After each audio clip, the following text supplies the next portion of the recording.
আৰু 515তম জগন্নাথ বর্মন স্যার মাল্যার্পণ করার ভাবে আহ্বান করিল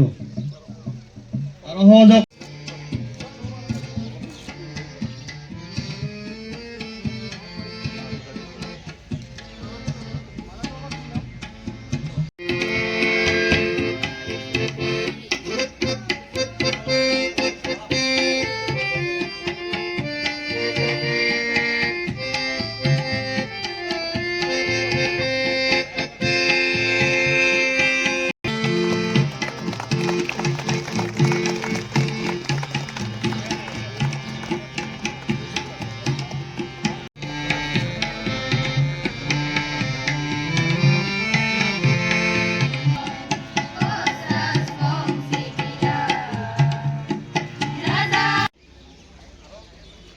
স্লোগান দিব বিশ্ব মহাবীর স্লোগান এই ঘোড়ার তিনটা হবে দিবি স্লোগান মাইক দিবি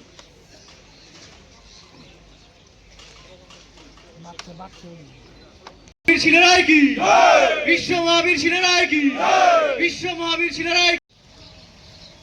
অলপ হলেও আমি তুলনামূলকভাৱে বৰ্তমান কোচৰাজমুখীসকলক সেই ৰজাৰ লগত যদি আমি বা ৰাজনে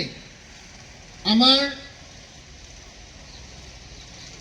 আক্ৰাসৰ নেতৃত্বত বিভিন্ন সময়ত এই জাতিটোক আগুৱাই লৈ যোৱাৰ কাৰণে প্ৰয়াস কৰি আছে আৰু এই ৰাজবংশটোৱে যিমান প্ৰয়াস কৰি আছে তাৰ লগত সংগ দিবলৈ আমাৰ যি সাধাৰণ জনতা আছে কোচৰাজমুখী জনগোষ্ঠী